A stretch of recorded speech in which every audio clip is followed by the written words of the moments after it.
말씀 이뤄라. 아멘. 제가 금요일 날 한국에서 돌아왔는데요. 지금 제가 몇 시인지 모르겠습니다. 몸이 지금 이상해요. 그래서 혹시 이상한 말씀 하더라도 은혜롭게 성령 안에서 잘 해석해 들으실 수 있기를 저는 기도하고 있습니다. 또 갔다 와서 지난주에 우리 토요일 날 우리 오태윤 군과 또 이예현 양의 결혼식을 서울에서 무사히 가졌고요. 또 남은 시간 동안에는 저희 장모님께서 4월달 소천하셨는데 가족들께 인사를 못 드렸어요. 그래서 인사를 하는 시간들을 갖고 무사히 돌아왔습니다. 우리가 사는 세상 속에서는 매일 어떠한 다양한 크고 작은 소식들이 정말 이렇게 썰물과 같이 밀물과 같이 우리에게 다가오지 않습니까? 아침에 일단 일어나면은 벌써 많은 이메일과 또 많은 뉴스 미디어의 뉴스가 막 홍수같이 쏟아지는 것이 우리의 일상의 모습인 것입니다. 그리고 우리 각자의 삶 속에서도 다양한 소식들이 우리 삶 가운데 일어나게 됩니다. 자꾸 변화하게 되죠. 성도님들은 한 해를 돌아보면서 어떠한 빅 뉴스가 개인적으로 있으셨습니까? 세상의 뉴스는 제외하고라도 개인적으로 어떠한 큰 소식들이 있으셨습니까? 어떤 분들은 새로운 집으로 이사한 분들이 계실 것입니다. 빅 뉴스 아니겠습니까? 어떠한 분들은 지난주에 우리 청년과 같이 결혼을 한 그러한 큰 신분의 변화가 이제 있었던 그런 분도 있을 것입니다. 어떤 분들은 자녀들이 대학을 가는 그런 큰 소식이 있을 수 있습니다. 또 어떤 분들은 올해 처음으로 선교 여행이라는 것을 참여해 본 분도 계실 수 있을 것이고, 또 어떤 분들은 올해 또 사랑하는 가족을 먼저 주님 품으로 보내드린 그러한 소식을 갖고 계신 분들도 계실 것입니다. 매 계절이 바뀔 때마다 그때마다 제철 과일이 열리듯이 우리의 삶의 계절이 바뀔 때마다 어떠한 소식들이 다양한 소식의 열매들이 맺히게 됩니다. 때로는 맛있고 달콤한 소식들이 우리 마음을 기쁘게 할 때가 있고요. 어쩔 때는 아직 안 익은 감과 같이 떨떠름하고 씁쓸한 그러한 소식들이 우리 마음을 저며오게 하고 아프게 할 때도 있습니다.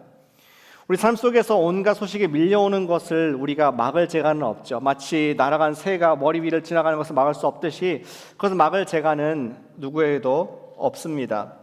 그러나 그러한 소식들은 우리 마음과 삶에 어떠한 그 소식이 영향을 미치는지를 우리는 선택을 할 수가 있습니다. 우리는 들려오는 bad news에 집중할 수도 있고요. 혹은 우리가 꼭 들어야 할 good news를 집중하고 그것을 전파하는 선한 영향력의 주인공이 될 수도 있을 것입니다. 성도님은 올해 손꼽아 볼 빅 뉴스, 큰 소식이 무엇입니까? 여러분들의 큰 소식 안에 예수 탄생의 소식이 들어가 있습니까?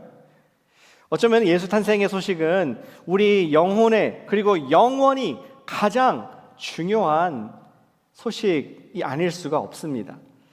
그런데 아이러니하게도 매해 우리는 그 소식이 반복이 되면서 예수 탄생의 소식의 중요성을 잊을 때가 있습니다. 그 큰 소식이 정말 중요성이 희석이 되고 그 대신에 연말의 쇼핑과 각종 모임과 또 마무리할 일들로서 바쁘고 분주하게 우리 시간을 묻혀버리는 우리 가장 중요한 소식이 우리 마음에 울림이 안 되는 그런 경향들이 있는 것이 사실입니다. 이 세상에 많은 소식이 있지만 우리가 이번 12월에 좀 집중하기 원하는 것은 크고 기쁘고 좋은 소식에 집중하는 그것에 우리가 묵상하고 그것이 우리 삶에 영향을 미치게 하는 그러한 예배들을 드리는 12월 되기를 진심으로 축복합니다. 저는 그런 기도를 어제 했는데요. 주님, 12월이 우리 한 해의 안식월이 되게 해주시옵소서. 성도님들의 안식하는 주님과의 만남, 정말 주님 안에서 정말 크고 기쁜 좋은 소식이 우리 마음에 영향을 미칠 수 있도록 기도를 했습니다.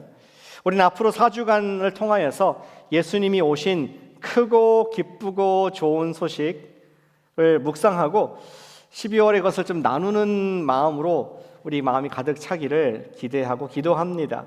그래서 오늘 첫 번째 대강절의 메시지는 우리 큰 소식이라고 제목을 적어봤습니다. 왜 예수 나심이 큰 소식인가, 빅 뉴스인가를 우리 잘 아시는 누가복음 2장을 통해서, 그리고 또 매주 2장을 좀 보면서 우리 큰 소식을 묵상하고 또 그 의미를 적용해 볼 수 있기를 소망합니다. 여러분 주보에 흰 것이 많죠. 예, 길게 우리 긴 아웃라인 제가 적어드리지 못했는데 거기에 첫 번째, 왜 예수 나심이 큰 소식인가? 첫 번째는 이것입니다. 예수 나심은 하나님의 때의 탄생이었다는 것이 빅뉴스입니다. 하나님의 때의 탄생이었다는 것입니다. 같이 해주시면 감사하겠습니다. 예수의 나심은 하나님의 때의 탄생이었다. 하나님의 때의 탄생이었기 때문에 빅뉴스라는 것입니다. 1절로 다시 돌아가 보겠습니다. 1절에 보니까 빅 네임들이 나오고 있습니다. 그때에 가이사 아구스도가 영을 내려. 지금 가이사 아구스도라는 로마의 전체의 황제가 행정명령을, 대통령 행정명과 같이 영을 내린 것입니다. 뭐라고 했습니까? 천하로 하늘 밑에 모든 사람들 다 호적을 하라, register. 세금을 징수하기 위한 목적으로 천하에 지금 호적하라는 행정명령을 내리게 되었습니다. 사복음서 중에서 누가복음이잖아요. 누가만이 우리 황제의 이름을 기록을 해주고 있습니다. 지금 가이사 아구스도라는 이름 넣은 것 자체가 놀라운 소식입니다. 왜냐면은 가이사라는 뜻은 황제라는 뜻이고요. 아구스도라는 말은 로마 제국의 초대 황제에게 주어진 명예의 타이틀입니다. 아구스도라는 것이 이름이 아니고요. 이를테면은 공경하는 이런 reverenced, 내가 공경하고 존경하는 그런 라틴어입니다. 아구스도. 그래서 존경하는 황제 폐하 뭐 이렇게 지금 기록한 것입니다. 원래 이 이름을 가진 황제는 옥타비누스였습니다. 그는 가이오스 옥타비누스였는데 그는 스스로를 공경하는 가이사라는 이름을 취하게 되죠. 아우구스투스는 자신의 이름과 통치를 신격화하는 divine, 신격화하는 숭배하는 것을 최초로 장려한 황제로 남아 있습니다. 로마의 초대 황제로서 자기를 신격화했습니다. 전설에 따르면은 아구스투스는 알렉산더 대왕처럼 자기가 뱀에 의해서 잉태가 되었다, 이러한 썰을 냈다고 합니다. 그리고 주후 9년경에 적혀진 프리에네에서라는 책에 그런 비문에 적혀져 있는 글을 보니까 아우구스투스를 말하기를 그의 탄생일을 세상에 좋은 소식의 시작을 알린 신, 세상에 좋은 소식을 알린 신, good news를 알린 신으로 칭송하고 있습니다. 다시 말해서 로마 당시 세상의 모든 미디어에 오르락내리락한 이름이 바로 이 시저 아구스투스였다는 것입니다. 그 당시에 가장 유명하고 가장 권력 있고 가장 슈퍼스타, 영향력이 있는 그러한 이름이었던 것이죠. 심지어 성경에도 언급될 만큼 당시에 그 영향력이 대단히 컸음을 볼 수가 있습니다. 하지만 성경에서 그는 주인공으로 등장한 것이 아닙니다. 그는 뒤에 나올 진짜 주인공을 나타내는 이정표일 뿐, 랜드마크일 뿐이었습니다. 가이사 아구스도는 1절 다시 보니까 천하로 다 호적하라라는 영을 내렸는데 이는 로마 전체에 있었던 큰 사건이었습니다. 그리고 2절에 보니까 또 다른 행정관의 이름이 나오죠. 시리아의 총독, 우리 팔레스타인 땅이 속한 시리아의 총독이었던 구레뇨라는 사람이 또 기록이 되어 있습니다. 세상 권세자들의 호적 명령에 따라 모든 사람들이 일사불란하게 움직이는 모습, 특별히 지금 요셉과 마리아도 함께 움직였다는 것 4절을 통해 볼 수 있습니다. 나사렛에 살던 다윗의 자손 요셉도 그의 고향인 유다 베들레헴으로 향하게 됩니다. 다윗의 후손이니까 다윗의 고향인 베들레헴으로 갔던 것이었습니다. 그리고 우리 여기서 요셉이 다윗의 후손이구나 하는 것을 알게 됩니다. 요셉과 더불어 그의 약혼자인 마리아도 함께 호적을 하러 베들레헴에 갔다는 기록을 보게 되는 것이죠. 그런데 이야기 여기까지 전개가 되었지만 누가가 진짜로 소개하고 싶었던 주인공은 뒤에 따로 있는 것을, 아직 등장하지 않았던 것을 우리는 볼 수 있습니다. 그리고 그에 관한 이야기가 계속 이어지는 구절에 자세히 소개되어 있습니다. 5절에 보니까 그 이야기 연결되지 않습니까? 우리가 알게 되는 것은 지금 약혼한 마리아가 이미 잉태를 하였다는 것입니다. 그리고 6절에 보니까 그들이 베들레헴에 있을 때에 해산할 시간이 다 차서 첫 아들을 낳았다라고까지 지금 요약 버전으로 그때 있었던 일을 기록을 해주고 있습니다. 여기까지 좀 먼저 보겠습니다. 예수의 나심은 언제 이루어졌습니까? 중요한 단어가 나오는데요. 6절에 다시 보니까 예수의 나심은 그때에, 하나님의 때에 이루어졌다는 것을 성경은 강조해주고 있습니다. 본문의 우리 역사를 움직이는, 이 스토리를 움직이는 또 다른 큰 손이 있다는 것을 우리가 간과하지 않았으면 좋겠습니다. 그것을 알려주는 단어가 바로 6절에 우리가 언급한 그때에라는 단어인 것입니다. 누가는 그때에 해산할 날이 차서라고 말하며 우연 같지만 이제 9개월, 10개월이 되어서 여인이 아들을 낳을 때가 되었다라고 그런 자연스럽게 보일 수 있지만 우연 같지만 필연임을 암시하는 단어가 그때에라는 단어인 것입니다. 사실 그때에 로마 제국에 수많은 임산부들이 있었을 것입니다. 그 같은 날에 아마 로마 제국에 출생한 그런 생일이 birth date가 같은 아기들이 수많이 있었을 것입니다. 하지만 두 가지 필연적인 사건 때문에, 우연이 아니라 두 가지 필연적인 시간 때문에 우리가 카이로스라고 얘기하죠. 어떠한 의미 있는 시간, 하나님의 시간, 두 가지 필연적인 카이로스 시간 때문에 마리아의 아기 낳음은 big news, 큰 소식이었습니다. 첫째 필연은 이것이 구약의 약속이 된 것이었다는 사실입니다. 두 번째 우리 필연의 시간이 된 이유는 바로 마리아에게 천사가 약속을 했기 때문에, 구약에도 약속이 있었고요, 마리아에게도 약속이 되었기 때문에 그것이 함께 이루어진 그러한 큰 소식이었던 것입니다. 먼저 구약에 보니까 미가서 5장 2절에 이런 말씀이 있었습니다. 우리 화면에 있는데 같이 한번 읽어보시면 좋겠습니다. 여러분 잘 아시는 말씀이죠. 미가서 5장 2절 말씀 함께 읽습니다.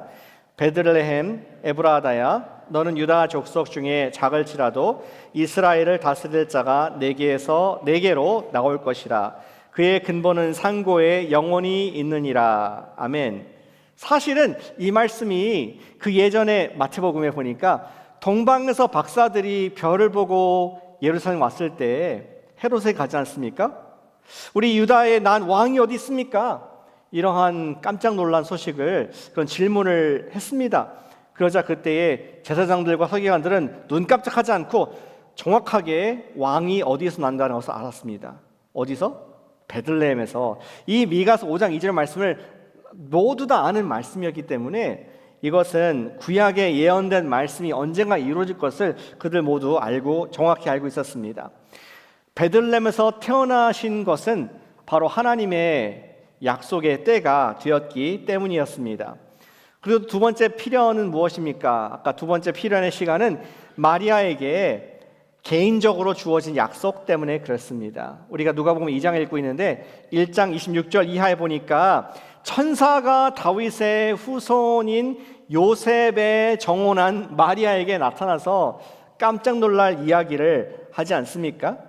1장 30절에 이렇게 기록되어 있습니다. 네가 하나님께 은혜를 입었느니라. 보라, 네가 잉타여 아들을 낳으리니 그 이름을 예수라 하라. 마리아 깜짝 놀란 것은, 지금 천사가 나타나서도 엄청 놀랐겠지만, 아니 내가 지금 아직 결혼하지 않았는데, 정혼은 했지만 아직 처녀인데 내가 어찌 아기를 낳겠습니까? 하는 그러한 놀라움의 소식을 듣게 되었습니다. 그러자 천사가 35절에 다시 한번 강조하지 않습니까? Not you, but God. 성령이 내게 임하시고 지극히 높으신 이의 능력이 너를 덮으시기 때문에 가능할 것이다. 너의 잉태는 요셉과의 결혼으로 말미암은 것이 아니라 성령으로 된 것이다 라고 예언을 약속을 하게 됩니다. 그리고 때가 이름에 그때에 그 약속이 이제 이루어지는 때가 된 것이죠. 오늘 6절에 있던 것처럼 베들레헴 거기 있을 그때에 해산할 날이 찼다는 것. 물론 시간이 지나서 생물학적으로 아기가 날 이제 출산이 가까웠다는 것도 됐다는 것도 의미할 수 있겠지만, 그러나 놀라운 성령님의 시간이 타이밍이 돼서 아기가 탄생했다는 것을 의도적으로 누가가 넣은 것을 볼 수 있습니다. Timing is everything. 놀라운 타이밍은 큰 소식을 만들어 냅니다. 아마 기억하실 것입니다. 2024년도에 4월 8일이었던가요? 미국의 개기일식 솔로 이클립스가 있지 않았습니까? 그 개기일식은 북아메리카 대일식으로 불리면서 우리 그림 보니까 멕시코에서부터 쭉 미 동부까지 버스턴까지 이렇게 그 해와 달이 연합하여서 일차해서 해가 어두워졌던 사건이 우리가 작년에 있었던 우주쇼를 보았을 것입니다. 우리는 못 봤네요, 그렇죠? 우리 캘리포니아에 있어서. 그런데 제 아들은 인디애나에 있어서 정확하게 그 위를 지나갔고 그것을 사진을 찍었던 것을 여러분께 보여드렸던 기억이 납니다. 그런데 태양을 완전히 가리는 개기일식이었고 특별히 달의 그림자 경로 안에서 최대 4분 30초가 넘는 장관이 펼쳐져서 미국의 큰 관심과 미디어에 떴던 것이 기억이 납니다. 이거 중요한 이유는 다음 개기일식이 2045년으로 예정되어 있어서 앞으로 20년인가요? 20년 만에 또 큰 이벤트가 있을 것이기 때문입니다. 그때 살아 있을까요? 또 볼 수 있을지 모르겠습니다. 그때 2024년도에 호텔 예약 등이 매질될 정도였고 또 많은 사람들이 넓은 지역에서 육안으로 관측 가능한 우주쇼가 되었기 때문에 전 미국인들에게 잊지 못할 큰 소식이 되었다는 것을 우리는 기억합니다. Timing is everything. 달과 해는 항상 떠 있지만 이것이 일치가 되고 미국에서 함께 볼 수 있는 타이밍, 이것이 일치가 되었을 때에 큰 소식이 되었고 또 전 세계의 뉴스 화제가 되었던 것을 우리는 기억하지 않습니까? 마치 개기일식이 해와 달이 정확히 일치하여 달이 해를 완전히 가린 놀라운 타이밍인 것처럼 아구스토 시대에 베들레헴 마리아의 잉태, 이 세 가지가 모두 기적적인 타이밍으로 일치가 된 사건이 바로 예수 탄생의 그 시간, 하나님의 시간인 것을 성경이 기록을 해주고 있습니다. 이런 정도의 일치로 일어나는 것은 인류 역사 전체 시간 중에서 개기일식과 같이 매우 희귀한, 사실은 유일무이한 사건이었습니다. 예수 나심은 정확한 하나님의 때에 이루어졌습니다. 그렇게 예수님의 나심은 인류 전체에게 지금까지 큰 소식이 된 것입니다. 다시 한번 정리합니다. 큰 소식인 이유가, 예수 나심이 큰 소식인 이유가 무엇입니까? 하나님의 타이밍이기 때문에, 하나님의 시간이기 때문에 그것이 큰 빅뉴스라는 것입니다. 적용을 이렇게 좀 했으면 좋겠습니다. 하나님의 시간을 분별할 수 있는 여러분과 제가 되시기를 축복합니다.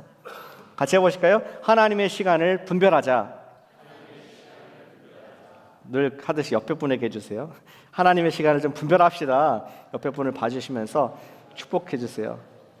하나님의 시간을 다른 말로 우리 카이로스라는 말을 쓰지 않습니까? 우리 헬라어의 시간을 나타낼 때 크로노스하고 카이로스가 있는데, 크로노스는 10시가 된 다음에 11시가 되고, 11시가 된 다음에 12시가 되고, 1시가 되고, 오후가 되고, 밤이 되고, 그냥 물리적인 시간을 나타내는 것이 크로노스입니다. 그러나 카이로스는 significant time, 어떤 의미 있는 시간입니다. 어떠한 순간입니다. 이벤트입니다. 하나님께서 터뜨리시는 어떤 해프닝을 말하는 것이 카이로스입니다. 우리가 하나님의 시간을 누구와 같이 분별할 때에 저와 여러분들은 빅 뉴스, 하나님의 큰 소식을 나타내는 그러한 통로가 될 수가 있습니다. 우리의 인생에는 우연이 없습니다. 모든 것이 하나님의 통치 아래에 있는 줄로 믿습니다. 2025년도 크리스마스에 주님께서 각자에게 어떠한 카이로스의 메시지를 주시는지 한번 이 연말에 우리가 잠잠히 주님 앞에 기도하는 시간을 가져보시기를 권면합니다. 아까 12월이 우리 안식월이 됐으면 마음이 있다는 것, 그런 의미입니다. 정말 주님, what does this mean? 올해 나에게 이런 것들을 보여주셨는데 주님, 이게 어떠한 때입니까? 나에게 어떤 반응을 요구하십니까? 그냥 우연이 아니고 이 모든 것들이 이 때를 위해서 이렇게 준비가 되었는데 제가 어떻게 반응해야 되겠습니까? 그때에 예수님께서 나신 것처럼 이때에 나에게 주시는 카이로스의 메시지, 큰 소식은 무엇인지 돌아보길 원합니다. 지난 한 해를 돌아보면서 주님께서 주신 음성이 있습니까? 그분의 때가 되지는 않았습니까? 이제는 예수님 믿을 때가 되지 않았습니까? 예수님 아직 안 믿으셨다면은 이제는 침례를 받을 때가 되지 않았는가? 한번 주님 앞에 돌아보시길 바랍니다. 이제는 교회 직분을 맡아서 헌신할 때는 아닌가? 이제는 그분의 일에 봉사하고 섬길 때가 아닌가? 이제는 내가 다음 단계로 나아갈 때가 하나님의 카이로스는 아닌가? 우리가 묵상해 보실 수 있기를 축복합니다. 나 자신을 향한, 우리 가정을 향한 주님의 정확한 카이로스를 분별할 때에 우리는 하나님께서 계속 써가실, 우리 삶 속에서 나타나신 하나님의 영광의 소식의 그러한 주인공이 될 줄로 믿습니다. 지난주에 카이로스 모먼트가 또 하나 있었죠. 제가 아까 말씀드렸지만 지난주 토요일에 그때가 되어서 주님 앞에서 한 남녀가, 우리 교회 청년이 서로 결혼의 서약을, 100년 가약을 맺게 되었습니다. 부부로서 한국에서 결혼식을 올린 청년 둘이 있었습니다. 사진이 벌써 있네요. 아시나요? 우리 영어부에 있는 찬양을 또 인도하고 하는 우리 태윤 형제와 데이빗 형제, 또 그다음에 예현 자매입니다. 그들도 믿음 안에서 교제를 하다가, 이제 믿음 안에서 교제하다가 형제가 자매한테 때가 되매 프로포즈를 하게 되지 않습니까? 그 때가 되매 11월 29일이 되매 결혼식을 올리게 되었습니다. 하나님 앞에서 올리게 되었습니다. 때가 되매 분별하여서 하나님 앞에 온 가족이 독일에서 오고 노스캐롤라이나에서 오고 한국에서 오고 우리 청년들도 몇 분들 가서 함께 우리가 축하하고 축복하는 시간을 갖게 되었습니다. 여기 맨 끝에 보이는 예원 자매가 보이시죠? 그때 그 시간이 됐는데, 결혼식 예시 시간이 다 됐는데, 그런데 이제 안 나타난 겁니다. 일부러 미국에서 기도해 주러, 축복 기도하러 온 거였는데 사진은 있죠. 근데 이제 찬송가를 불렀습니다. 1절 다음에 2절을 하고 2절 다음에 3절을 하고 3절 뒤에는 4절이 없는데 3절 끝나가는데 아직 안 나타났습니다. 기도를 해야 되는데 제 심장이 쫄깃해지고 굉장히 긴장되고, 하지만 3절이 끝나자 가면서 때가 되매 예배당에 들어와서 바로 기도했던 기가 막힌 하나님의 카이로스를 경험을 하게 되었습니다. 주님의 때를 분별할 때에 남녀가 또 믿음으로 결혼을 하듯이 주님의 때를 분별하여서 주님의 일에 헌신할 수 있는 큰 소식이 되는 여러분과 제가 되시기를 축복합니다. 주님의 때를 분별하며 윌리엄 캐리 선교사님과 같은 그러한 헌신을 해보시기를 정말 기도가 됩니다. Expect great things from God. Attempt great things for God. 하나님께부터 위대한 일들을 기대하고 하나님을 위하여 위대한 일들을 시도하십시오 라고 했던 근대의 선교의 아버지 윌리엄 캐리의 말과 같이 우리 2025년도를 마무리하고 26년도를 바라보면서 주님, 나의 카이로스입니까? 나에게 무엇을 말씀하십니까? 내가 지금 놓치지 말아야 할 하나님께서 일하심에 동참하게 해 주시옵소서. 그러한 시간을 갖는 것이 우리 12월이 여러분들의 영적인 안식월이 되기를 축복합니다. 왜 예수 나심이 큰 소식입니까? 예수 나심은 하나님의 때에 탄생하셨기 때문입니다. 두 번째, 왜 예수 나심이 큰 소식입니까? 두 번째, 예수님의 나심은 겸손한 왕의 탄생이었습니다. 역시 같이 해주시면 좋겠습니다. 예수 탄생은 겸손의 왕의 탄생이었다. 겸손의 왕의 탄생이었다.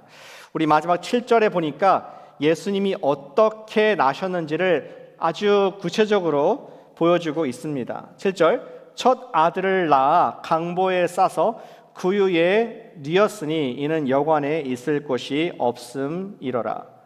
이 한 구절에서 많은 우리 그림이 나오지 않습니까?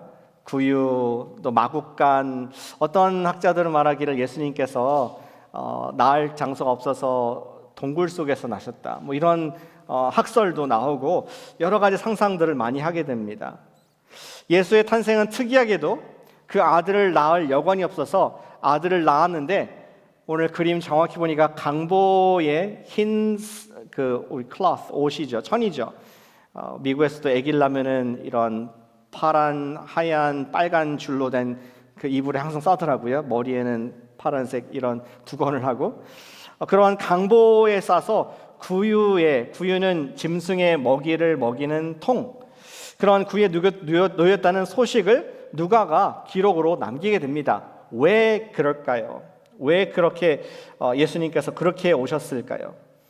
그것은 답이 간단합니다. 예수님이 이 땅에 오신 방법 자체가 우리에게 메시지가 된다는 것을 읽고 보라고 느끼라고 주시는 기록입니다.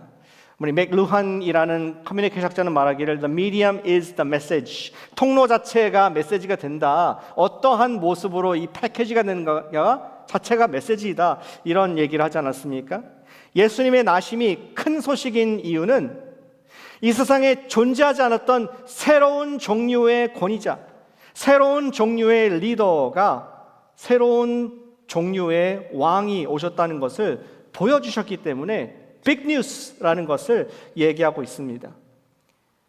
이 땅에 오신 그분은 고난받는 왕으로 오셨습니다. 그게 말이 되나요? 고난받을 왕, 스스로를 탄핵하는 대통령, 이런 것처럼 고난받는 왕이라는 것은 사실 왕은 그렇게 할 필요가 없습니다. 그런데 그분은 고난받는 종으로 오신 왕이었습니다. 또 그분은 남을 살리기 위해서 자기를 낮추는 왕으로 오셨습니다. 다시 말해서 이 세상에서 전혀 볼 수 없었던 그런 종류의 권세자로 오신 것을 성경은 구유에 누이신 예수님으로 부드럽게 표현하고 있습니다. 오늘 본문에서는 로마 당시 최고의 권력자들의 이름이 나오지 않습니까? 가이사 아구스토스, 그리고 또 우리 구레뇨, 이런 사람들이 등장합니다. 중요한 역사를 주름잡고 흔들고 천하를 움직이는 그런 이름처럼 보이기도 합니다. 실제로 이들의 이름을 영향으로 말미암아 요셉과 마리아도 어디서 아기를 낳게 되는지 등이 결정되는 것처럼까지 보이는 그런 막강한 능력 있는 이름들, 세상의 이름들입니다. 그러나 유다는 예수 그리스도의 나심은 하나님께서 의도하신 방법대로 이루어졌음을, 겸손의 왕으로 오셨음을 선포하고 있습니다. 7절 다시 보겠습니다. 첫 아들을 낳아 강보로 싸서 구유에 뉘었으니 여관에 있을 것이 없음이러라. 왜 아기 예수는 강보에 쌓여 구유에 뉘어졌을까요? 그것은 그 당시에 그 고대 근동의 집 구조를 보면 좀 이해가 될 수 있습니다. 사진 보여주실까요? 보통 이 직사각형으로 집이 되어 있었다고 고고학자들은 연구를 하는데요. 한 집이 그 당시에 보통 average 그런 집이 3칸으로 나눠져 있다고 그렇게 발굴을 하게 됩니다. 가운데에 있는 곳이 이제 가족들이 사는 메인 거실 같은 공간, 주거 공간이 됩니다. 그리고 또 이제 한 켠이 이제 동물들, 가축들, 말과 소와 양과 염소, 이런 것들이 또 이제 겨울에도 추우니까 있을 수 있는 그런 장소가 있었고요. 반대쪽 이제 마지막 세 번째 부분이 게스트룸이었다고 합니다. 그래서 누구든지 와서 묵을 수 있고 손님들을, 가족의 친구들을, 손님들을 묵는 그러한 모습으로 이 구조가, 집의 구조가 되어 있다는 것을 고고학적으로 발견하게 됩니다. 아마 요셉과 마리아가 머물렀던 집에 이미 게스트룸에 손님이 와 있었기 때문에 그들에게 주어진 남은 방은 가축을 두는 방밖에 없었을 것 같습니다. 오늘로 따지면은 거라지 정도? 자동차를 두는 그러한 곳, 춥지만 공간이 되지 않습니까? 그런 곳에라도 지금 집주인은 요셉 부부에게 그 방이라도 내어준 것으로 이해하면 될 것 같습니다. 가축들이 있는 방이기 때문에 동물이 음식을 먹는 구유가 새 아기를 놓기 좋은 베이비 크랩, 딱 좋은 가구가 되었을 것을 우리 짐작해 볼 수 있고 성경에 그렇게 적고 있습니다. 작은 동네인 다윗의 동네에 베들레헴에 많은 사람들이 호적을 하러 몰렸기 때문에 젊고 돈이 없고 연약한 신혼부부인 요셉과 마리아는 자연스럽게 거할 곳을 찾지 못한 것으로 이해할 수도 있겠습니다. 그러나 신학적인 관점으로 봤을 때에 예수 마구간 탄생은 예수님이 이 땅에 오시는 처음부터 자신을 비운 emptied himself, 자신을 비운 왕으로 오신 구원자이심을 표현하기 위한 우리 큰 소식이었다는 것을 부끄럼 없이 누가는 기록해 주고 있습니다. 예수께서 장성하신 뒤에도 예수님께서는 똑같은 삶을 사셨습니다. 누구의 친구가 되셨습니까? 예수님께서는 높은 황제와 또 총독의 친구가 아니라 예수님께서는 죄인과 세리의 친구, 낮은 자들과 시간을 보내셨습니다. 예수님은 겸손의 왕으로 오셨습니다. 예수님은 그리고 또 예루살렘 입성하실 때에도 war horse, 군마를 타고 오신 것이 아니라 예수님은 가장 낮은 나귀를 타고 예루살렘에 입성을 하게 됩니다. 그리고 궁극적으로 죄인의 십자가를 지시고 우리 죄를 위하여 죽으실 것이 예수님의 인생의 모습이었습니다. 바울은 이런 예수님의 모습을 보면서 생애를 전체를 보면서 예수님을 이렇게 표현했습니다. 예수님은 자기를 비운 왕이었다. 비운 겸손의 왕으로 찬양을 하는 모습을 우리 빌립보서 2장에서 볼 수 있습니다. 빌립보서 2장 6절부터 8절까지는 어쩌면은 여기 파워포인트에 여러분들이 가사를 넣고 찬양하듯이 우리 주영재님 찬양 인도했잖아요. 그처럼 그때 찬양했던 곡이었습니다. 그것을 성경에 기록한 것입니다. 한번 같이 읽어볼까요? 우리 곡조는 모르지만 가사가 남아 있습니다. 우리 빌립보서 2장 6절부터 8절, 예수님이 누구이신가? 이런 분이십니다. 이렇게 오셨습니다. 라고 선포하는 부분을 함께 읽어보겠습니다. 6절, 그는 근본 하나님의 본체시나 하나님과 동등됨을 취할 것으로 여기지 아니하시고 오히려 자기를 비워 종의 형체를 가지사 사람들과 같이 되셨고 사람의 모양으로 나타나사 자기를 낮추시고 죽기까지 복종하셨으니 곧 십자가의 죽으심이라. 아멘.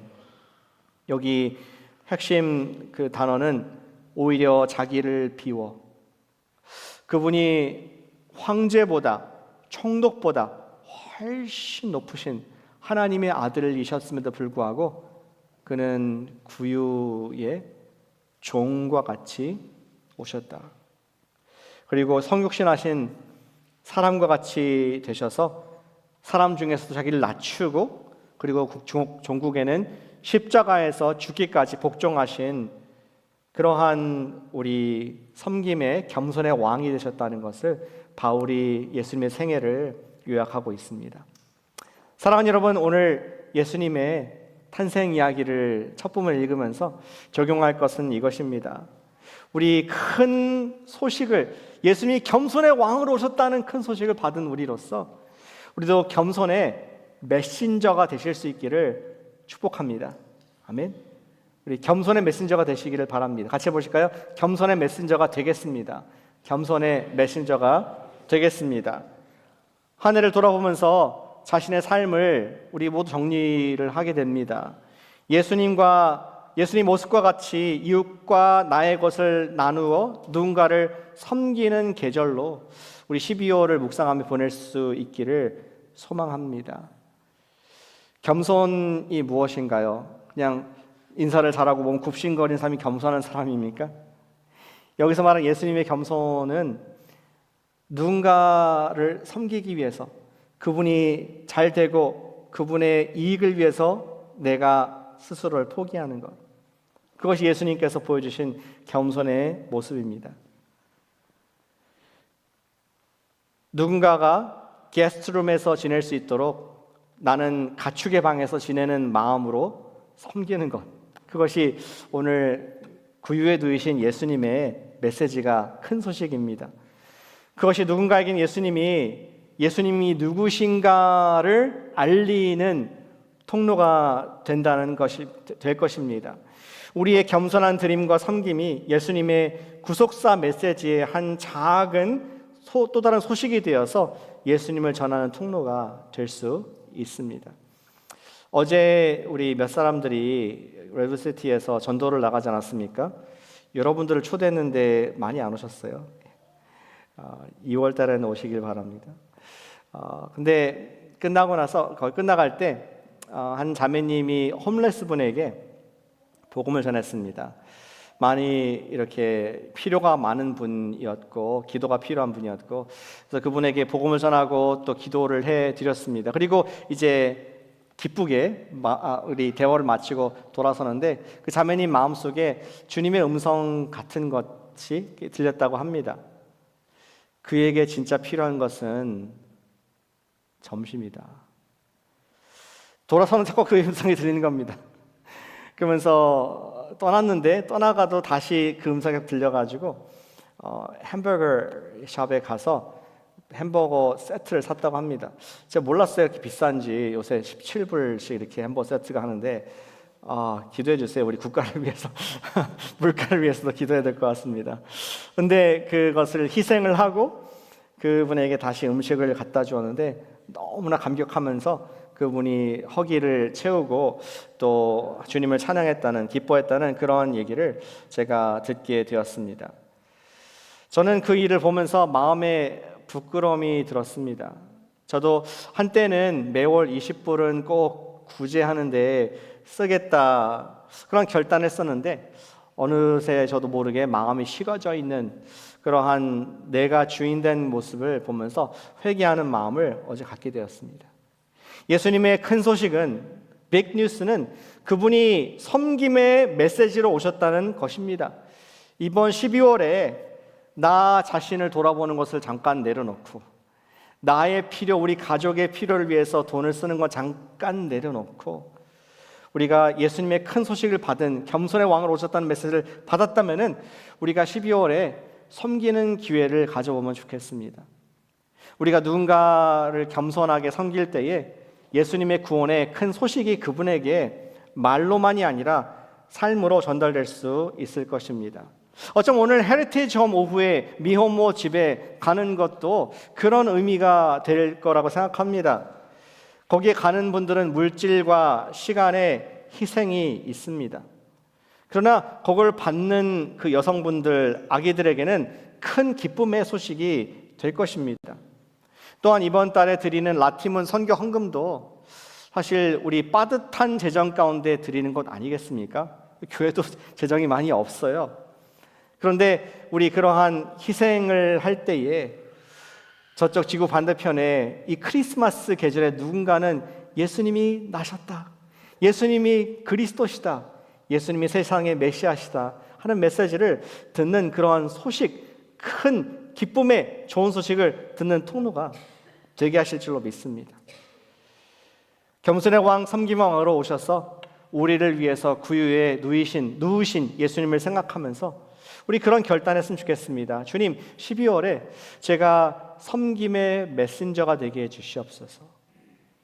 큰 소식을 받은 내가 주님 때문에 영원한 생명, 하나님 아들, 딸이 되었는데 주님, 제가 다른 분에게 섬김의 메신저가 되게 하시고 겸손의 메신저가 되게 하셔서 그분에게 예수님 생각나게 해주세요. 그분에게 예수님 소식을 전파하게 해주세요. 그러한 일에 쓰임받는 우리 크리스마스 메신저가 다 되시기를 주님의 이름으로 기도하고 축복합니다. 아멘. 기도하겠습니다.